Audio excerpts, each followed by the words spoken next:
we are inviting all of you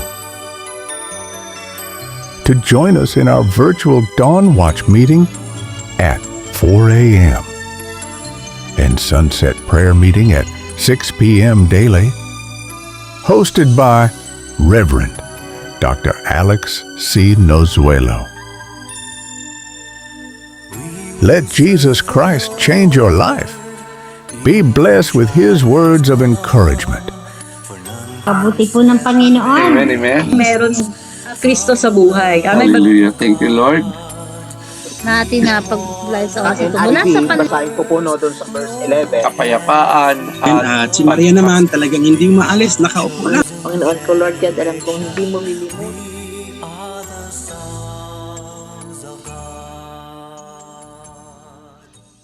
For today's Dawn Watch prayer meeting. Sa harapan ng Diyos, yung kabutihan niya.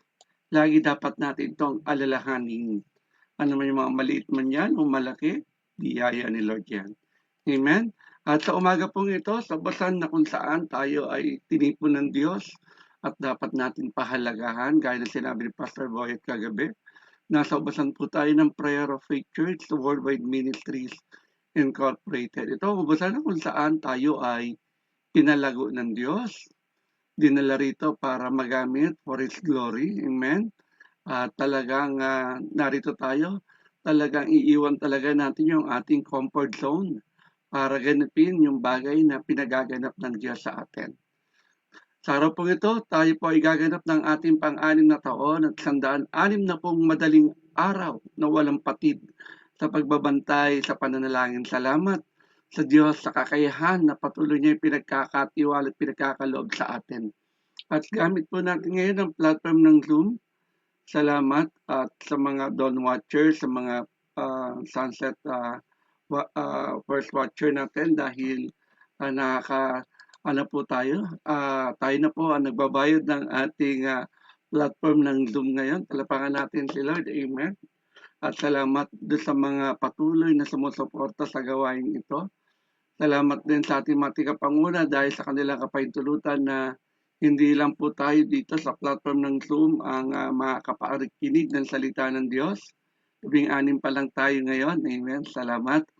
At kanilang kapahintulutan, naka-Facebook live streaming na po tayo ngayon. Naka-FB live streaming na po tayo. Ibig sabihin, hindi lang po tayo 16 ang makakapakinig ng kapahayagan ng salita ng Diyos. Amen. Salamat sa buhay ng ating Spiritual Director, Bishop Rosem Nasuelo, kasama kay Pastor Glory. At salamat din sa masipag na nag-upload, nagda-download, upload uli para mailipat yung gawain natin sa Facebook, to YouTube, TikTok at Spotify.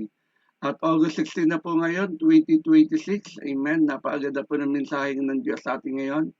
Living a life of holiness. Mamuhay tayo ng buhay na may kabanalan. At ang gagamitin po tigapagayag ng salita ng Diyos, walang iba kundi si Pastor Rudy Naldosa Sr. Pastor, it's your turn.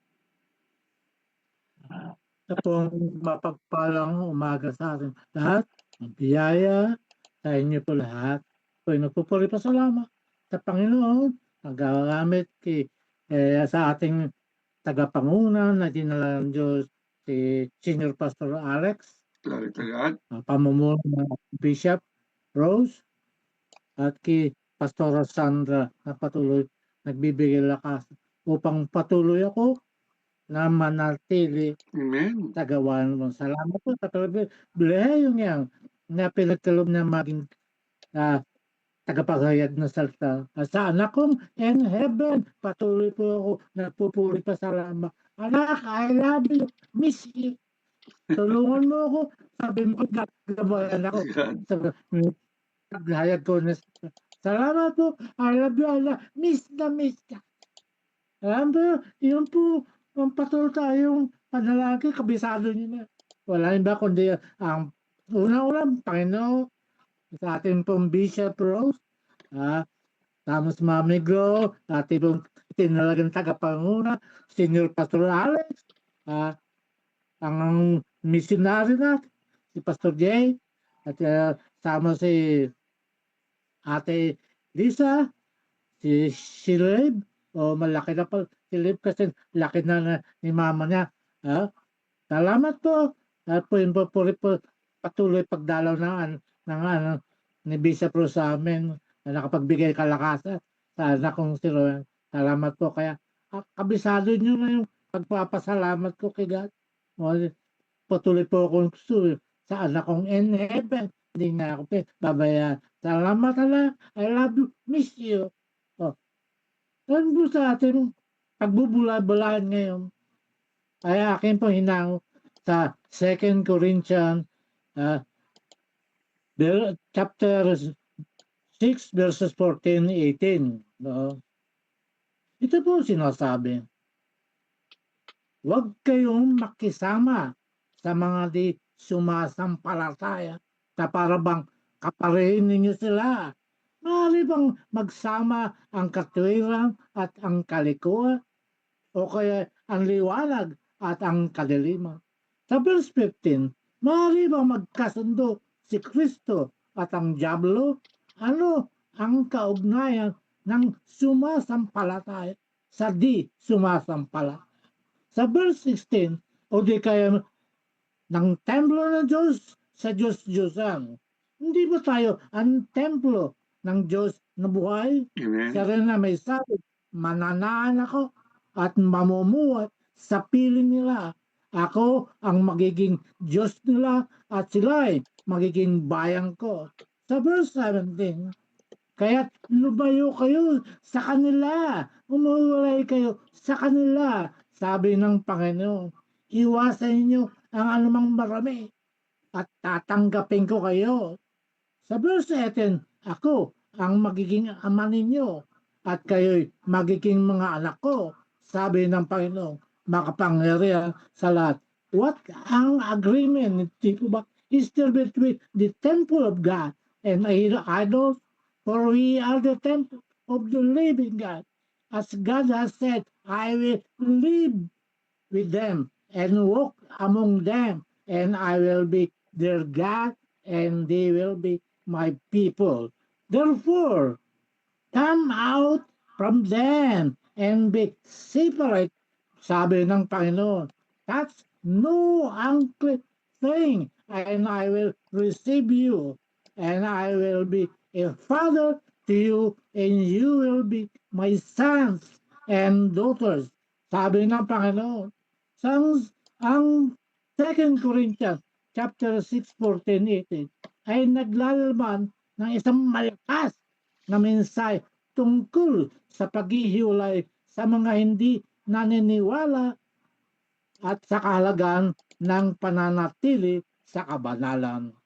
Ang mga talatang ito ay nagbibigay ng malinaw na babala laban sa pagsasama ng mga maimpluwensya na maaring makasira sa ating espiritual na buhay. Ang pangunahing aral po ng 2 Corinthians chapter 6 verses 14-18 ay ang kahalagaan ng paghihiwalay mula sa mga sumasampalataya. Hindi ito isang tawag sa pag-iwas sa lahat ng tao, ngunit isang babala laban sa pagpapaintulot sa mga impluwensya ng mundo na makakapasok sa ating buhay at makakaapekto sa ating relasyon sa Diyos. Ito ay gumagamit ng malalakas na metapora upang ilarawan ang hindi pagkatugpa sa pagitan ng mga mananampalataya at ng mga hindi naniniwala. Halimbawa po, liwanag at dilim, katwiran at kalikuan, si Kristo at ang diablo. Ang pagsama ng magkasalungat na mga ito ay nagdudulot lamang ng kaguluhan at pagkasira. Inilalarawan ng talata ang mga mananampalataya bilang templo ng Diyos na buhay. Ang templo ay ang sagradong lugar, isang tahanan ng Diyos. Sa makatwid, ang ating buhay ay dapat na banal at hiwalay sa anumang bagay na maaaring makasira sa ating pakipag-isa sa Diyos. Ang pagiging malapit sa mga hindi naniwala ay maaaring magdulot ng kontaminasyon sa ating espiritualidad.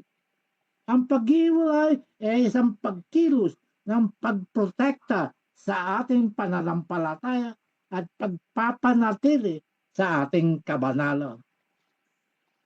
Have you ever tried, mga kapatid, cleaning your room? Tapos habang naglilinis ka, nakita mong may bahagi pala ng kwarto na hindi mo natanggalan ng dumi for a long time. Outwardly, sa labas, mukhang malinis na. Pero sa totoo lang, may hidden miss pa rin. Ganyan din minsan ang spiritual life natin. Mukhang okay na sa labas, pero may mga bagay sa puso natin na daanan lang natin dahil sanay na tayo sa dumi or ayaw natin itong i-let go, pakawalan. Pero kapatid, listen to this. God is holy and we say, walk with Him. We are also called to live holy lives. Sa bibigyan punto, hindi po ako sanay sa punto-punto. Englishin ko na. Point 1. Glory is God is holy and He calls us to be holy. Sabi ng Corinthians chapter 6 verses 16 and 18. God desires to dwell among His people. Pero hindi siya basta-basta lang tumitira kahit saan o kahit kanino. So He says, come out from among them. Be separate. Do not touch what is unclean. Ang tanong, ano ang mga unclean sa buhay mo ngayon na pinapalayuan o pinapabitawan ng Diyos sa iyo? Maybe nakakalason na relasyon, yung pong toxic relationship, nakakatagong kasalanan, yung hidden sin, a compromising habit, pagkompromiso ng ugali, a mindset that keeps pulling you back to your old self. God is not just calling you out of sin. He is calling you into intimacy with Him. Part of point 2. What is God asking you to come out from? Minsan, iniisip natin, wala naman akong ginagawa masama. But let us be honest. Holiness is not just avoiding bad things. It is pursuing God's heart. Take a moment and ask, God, meron ba akong iniisip, sinasabi o ginagawa na hindi tugma sa kabanalan mo? Example po, bigyan kayo, impure thoughts, laziness sa spiritual life, bitterness or unforgiveness you secretly hold. God is not trying to restrict you. He is trying to protect you. Every come out is also come closer. Atlo, holiness is not perfection. It is direction. Baka iniisip mo ngayon, hindi naman ako perfect. Paano ako magiging banal? Totoo po yan. We are not called to be flawless. Walang kapintal. We are called to be faithful. Holiness is not about never failing. It is about choosing to return to God and walk toward Him. Ito'y araw-araw na pagpipili. Gusto ng Diyos na i-set apart ka, hindi para mawalan ka ng joy, but so you can experience real joy, real freedom, and real relationship with Him. Holiness starts in the heart, not in the habit. Change your heart, and the habits will follow. Amen? How to pursue holiness daily? Simply, but powerful steps. Una, quiet time. Maglaan ka ng intentional na oras kay Lord daily. Pangalawa, confess what needs to go. Maging honest ka sa sarili. Alamin kung anong kasalanan o impluensya ang humahadlang sa iyo. Tatlo, feed your soul. Read His Word. Worship. Be with people who drew you closer to God. Alam po natin kung sino yung mga taong yan. Ang ating pong Bishop Rose, ang ating Senior Pastor Alex, Pastor Jay, si Pastor Tess.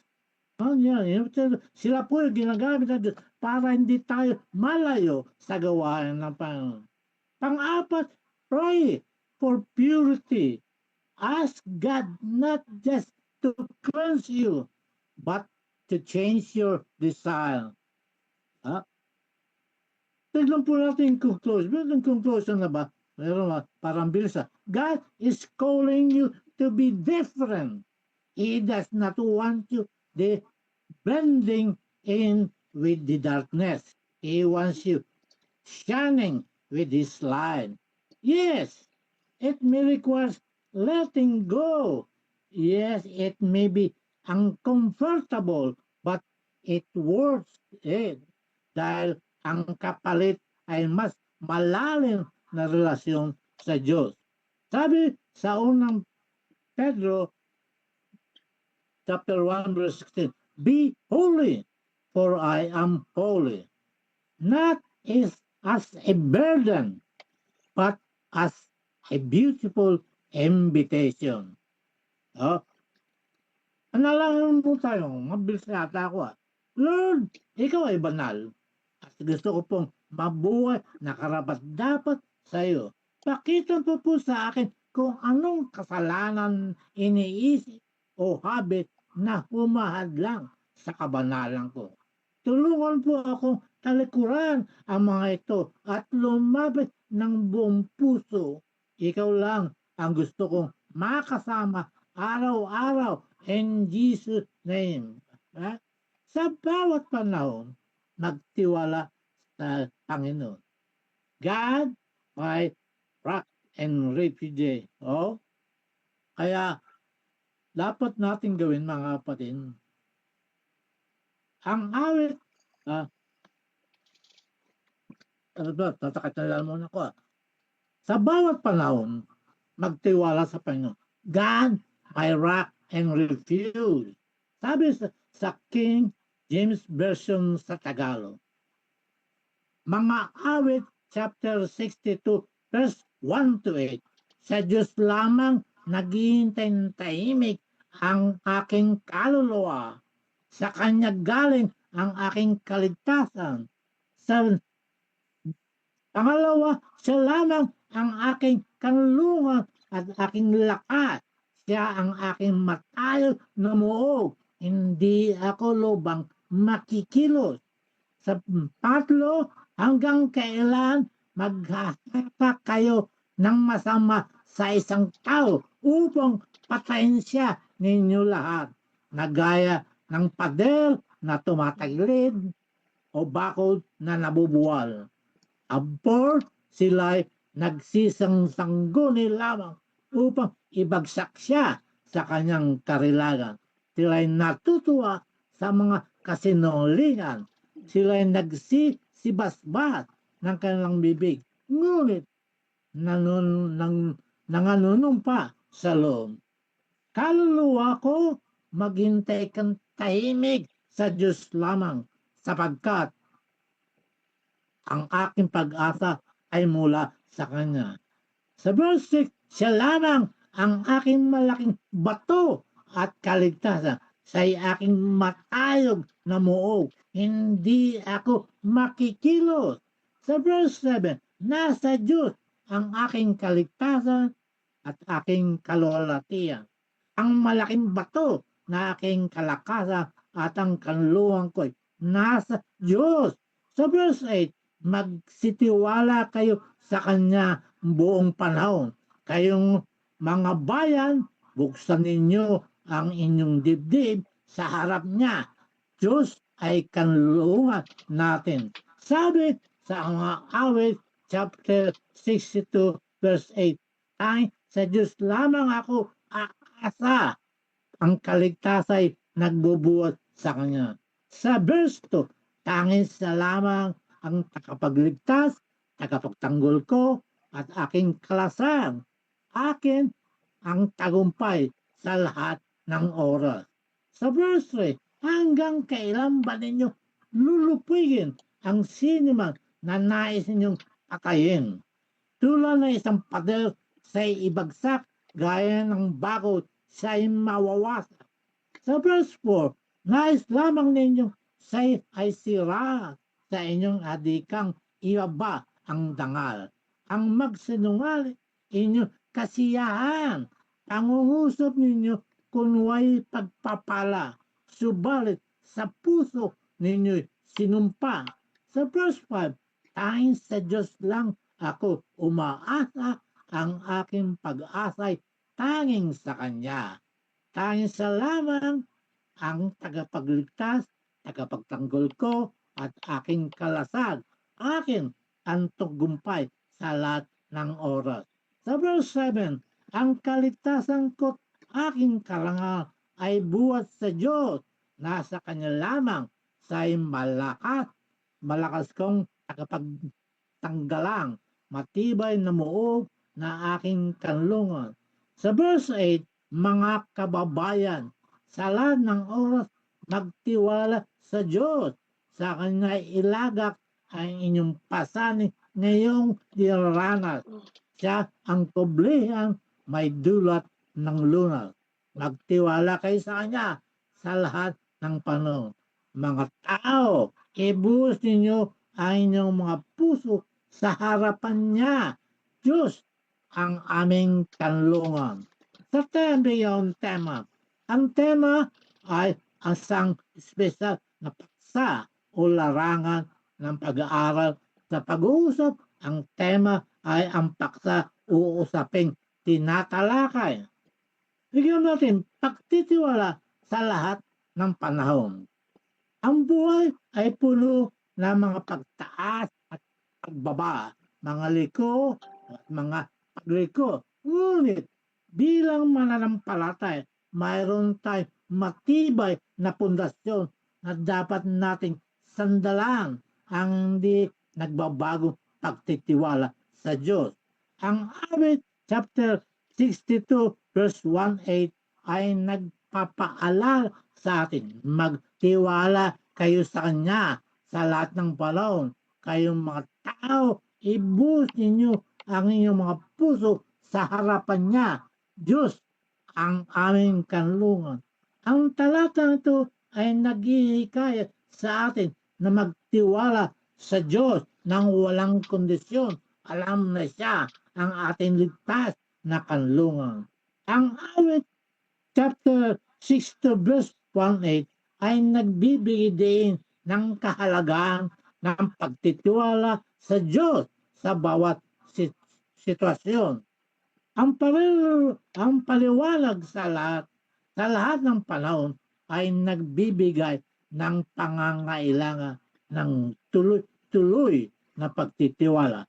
Habang ang ibu ninyo ang inyong mga puso ay nag-aanyaya sa atin na maging tapat at vulnerable sa Diyos.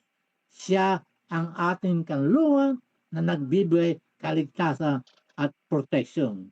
Ang tunay na kapahingan at kaligtasan ay matatagpon lamang sa Diyos. Ito'y makikita natin sa verse 1-2. Ang Diyos ang ating malakas na tagapagtanggol at matibay na batong pundasyon. Makikita natin sa verse 6 and 7. Dapat natin ilagay ang tiwala at pag-asa sa Diyos at hindi sa mga bagay na walang kabuluhan sa mundong ito. Kikita natin yan po sa verse 10.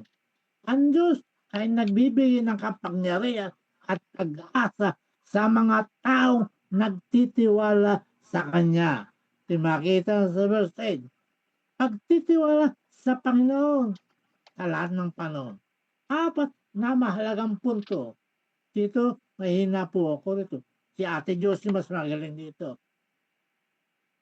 Una, magtiwala sa Diyos sa bawat sitwasyon. Ang pagtitiwala sa Diyos ay nangangahulugan ng paniniwala na siya ang nasa control kahit na ang mga nangyari ay tila magulo. Wika po sa Kawika, chapter 3, 5, 6, ang pagtitiwala sa Diyos ay hindi nangangahulugan ng buhay ay walang problema. Ngunit ito ay nangangahulugan na mayroon tayong kapayapaan sa gitna ng problema. Pangalawa, maging tapat sa Diyos. Ang pagbubuot ng ating mga puso sa Diyos ay nagbibigay daan sa atin na maging tapat tungkol sa ating mga pagtitis at tao. Takot. Ang awit, chapter 42, verse 4, ang panalangin ay hindi paghingi. Ito ay isang paghahangad ng kaluluwa. Ito ay pang-araw-araw na pag-amin sa ating kahinaan. Sa verse 3, ang Diyos ay ating ligtas na kanlungan. Ang Diyos ay nagbibigay ng kaligtasan at proteksyon sa panahon ng mga problema. Sabi sa Deuteronomy chapter 33, verse 7, ang Diyos ay ating kanlungan at lakas, isang napakalaking tulong sa panahon ng mga problema. Verse 4, ang pagtitiwala ay nagdudulot ng kapayapaan at katiyakan. Ang pagtitiwala sa Diyos ay nagdudulot ng kapayapaan na lumalampat sa pangunawa. Sabi ng Isaiah chapter 26, verse 3, ang kapayapaan ay hindi ang kawalan ng problema, kundi ang presensya ng Diyos. Amen? Punta po tayo sa conclusion.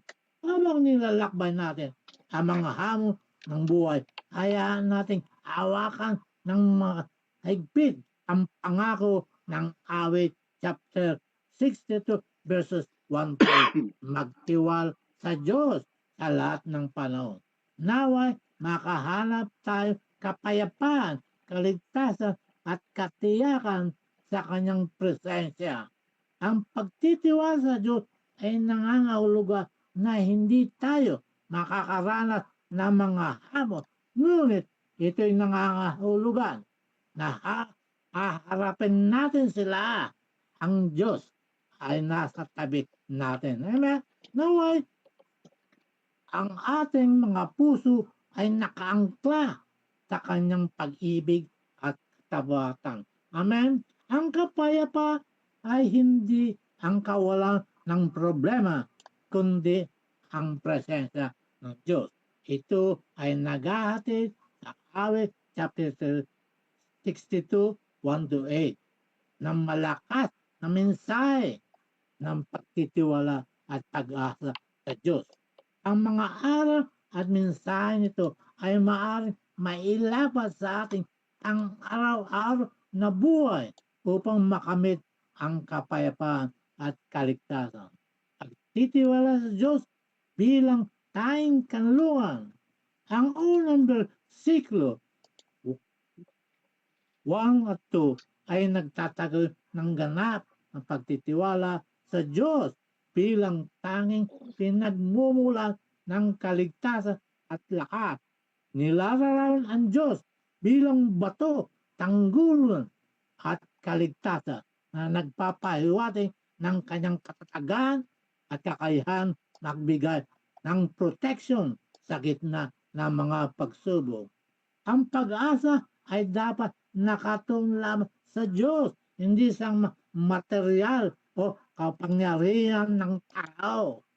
Ang pagtitiwala sa ka ay nagdudulot ng kapayapaan at katiyakan kahit na napapaligid ka ng mga kaawat o hamon. Pag-iwas sa pagtitiwala ng kapangyarihan ng tao. Ang mga sumusunod na bersikulo, verse 3 and 4, ay nagbabawla laban sa pagtitiwala sa mga tao at sa kanilang plano. Inilalarawan ang mga kaawat bilang mga pader na natitinag at bakod na naguguho na nagpapahiwatig ng kanilang kawalang katiyakan. Ang pagtitiwala sa mga tao ay magdulot ng pagkabigo at kalungkutan. Ang kanilang mga salita ay maaaring maganda, ngunit ang kanilang mga puso ay maaaring puno ng kasinungalingan at pagkukunwari. Pagpapayag na magdamdam sa Diyos, ang versikulo 5 and 7 ay nagpapakita ng kahalagaan ng pagpapayag ng mga damdamin sa Diyos. Ang pagsasabi ng ating mga problema at pangangailangan sa Kanya ay nagpapalakas ng ating ugnayan sa Kanya at nagbibigay sa atin ng kapayapaan. Ang pagtitiwala sa Kanya ay nagdudulot ng kaligtasan at tagumpay. Ang paulit-ulit na banggit sa Diyos bilang bato at kaligtasan ay nagbibigdiin sa kanyang kakatagan at kakayahan magbigay ng tulong. Pag-asa sa kabutihan ng Diyos. Ang versikulo 8 ay nagtatabot sa isang panawagan sa pagtitiwala sa Diyos sa lahat ng oras at pagbubuot ng ating puso sa Kanya. Ang pag-asa sa Kanyang kabutihan at pag-ibig ay nagbibigay ng lakas at inspirasyon upang harapin ang mga hamon sa buhay. Ang pagtitiwala sa Kanya ay hindi lamang nagbibigay ng kaligtasan, kundi nagdudulot din ng kapayapaan at kagalakan. Sa kabuuan, ang awit chapter 62 verse 1-8 ay isang malakas na paalala ng tunay na kaligtasan at kapayapaan ay nagmumula lamang sa Diyos. Ang pagtitiwala sa Kanya, pag-iwas sa pagtitiwala sa kapangyarihan ng tao ay nagpapahayag sa ating mga damdamin sa Kanya ay susi sa isang masaya at makabuluhang buhay. Ang Diyos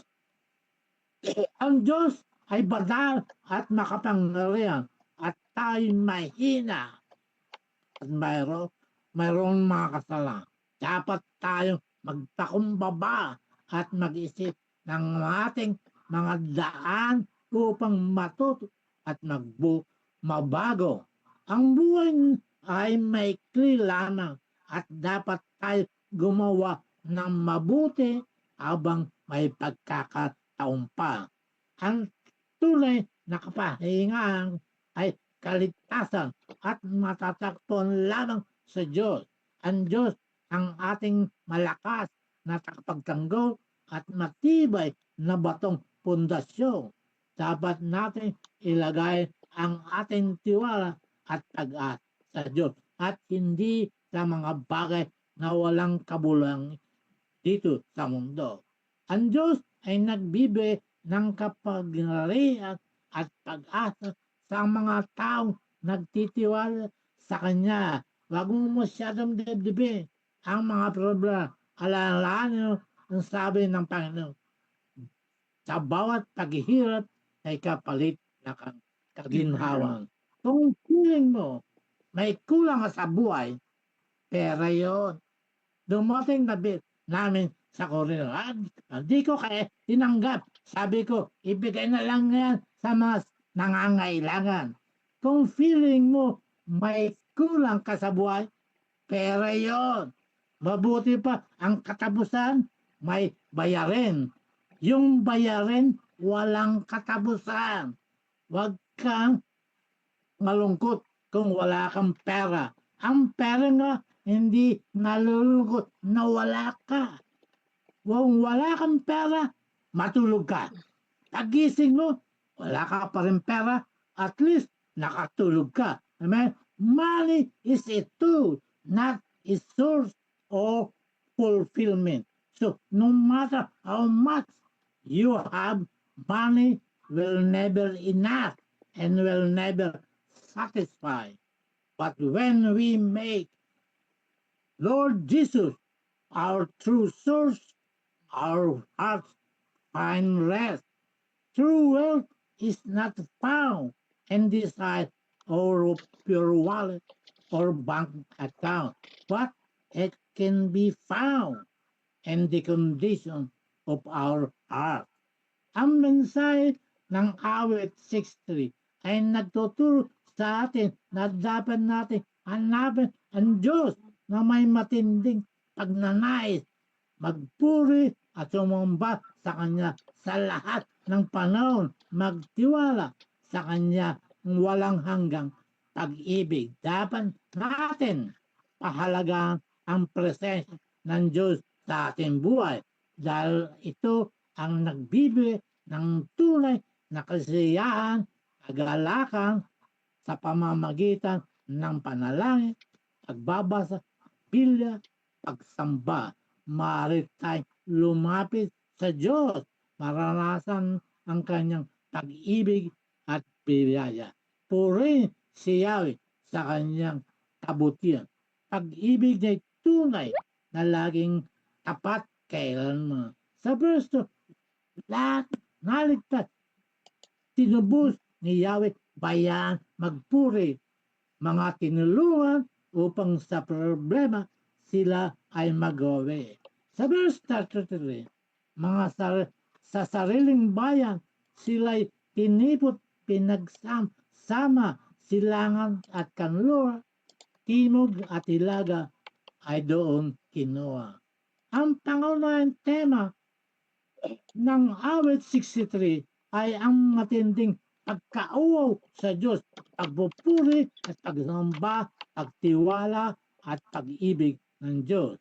Ang mga tema ito ay nagtuturo sa atin na dapat natin hanapin ang Diyos na may matinding pagnanais, magpuri, sumamba sa Kanya sa lahat ng panahon, magtiwala sa Kanya sa gitna ng pagsubok at magtiwala sa Kanya ng walang hanggang pag-ibig. Dapat natin pahalagaan ang presensya ng Diyos sa ating buhay dahil ito ang nagbibigay ng tunay na kasiyahan at kalakasan sa pamamagitan ng panalangin, pagbabasa ng Biblia at pagsamba. Maaari tayo lumapit sa Diyos at maranasan ang kanyang pag-ibig. Amen? Sabi mo, God, you give us scripture so that we can know you better. Your word is not meant to be a list of instructions, but a way life that leads to you. The more time we spend the Bible, the more deeply we get to know your character and nature. Thank you. Now, sa inyo po namin binabalik ang pinakamataas na papulpag in Jesus' mighty name. Amen. Amen, amen. Praise God. Hallelujah. Ang dami natin narinig na supporting verses. Hallelujah. Kaya maraming salamat, Pastor Rudy, sa kapahayagan ng salita ng Diyos. Tunay mga kapatid ko sa Panginoon, kapag narinig natin ang salitang holiness, ano agad ang unang pumapasok sa isip natin? Mga bawal, tama po ba? Bawal ito, bawal yon, at maraming restriction pag narinig natin ang salitang holiness. Pero tandaan natin mga kapatid ko sa Panginoon, ang salitang holiness ay higit pa sa listahan ng mga bagay na bawal gawin. Ang holiness means being set apart for God. Ibig sabihin, ang buhay natin ay hindi basta-basta para lang sa sarili natin. tayo ay tinubusan ni Kristo at tinawag upang mamuhay ng may kabanalan para sa Diyos. Yung problema sa maraming tao ngayon ay meron ng gusto ng holy life, pero minsan ayaw naman bitawan ng mga bagay na humihila sa kanila, na palayo sa harapan ng Diyos. Kaya tinuro sa atin ngayon isang malinaw na challenge ni Apostle Paul na talagang sabi niya, do not be unequally yoked with unbelievers. Okay? Wag na tayong makiaayon sa mga hindi mananampalataya. Okay? Hindi ibig sabihin na hihiwalay tayo sa kanila. Okay? Madalas yun ang dating ng iba na iwasan natin lahat ng mga hindi po. Tinawag tayo ng ating Panginoong Yesus upang maging asin at ilaw ng sanlibutan ito. Kaya idinidiin sa atin, hindi tayo dapat makiisa sa kasalanan ng mga bagay na sumisira sa ating relasyon sa harapan ng Diyos. Kaya nga, dapat maunawaan natin kung paano talaga tayo mamuhay ng may kabanalan. Tama po ba? Yun po kasi idinidin, life of holiness. Okay? Dapat bantayan natin ang ating spiritual na relasyon sa harapan ng Diyos. Kasi marami sa atin talagang, napakalaga itong ginagawa natin ngayon, magbantayan. Kasi don't watch it. Tama po ba? Nagbabantay tayo sa panalangin. Mahalaga yung pagtutulungan natin. Kapag merong isang nagkamali, tama. Okay? Huwag natin i-tolerate. Tama po ba? Mga kapatid ko sa Panginoon, hindi sinabi ng Biblia sa atin na mahalin natin o ibigin natin ang mga gumagawa ng ang mali ng sanlibutan ito. Okay? Maagawa man sila ng mali, maabutin pa rin natin sila for God's glory. Mawin natin sila. Hindi sila ang mag-win sa atin. Okay? Totoo po yan. Marami na pong ganyan. Okay? Minsan, tama ang sinabi ng unang Korinto Kapitulo 15:33. Bad company corrupts good character.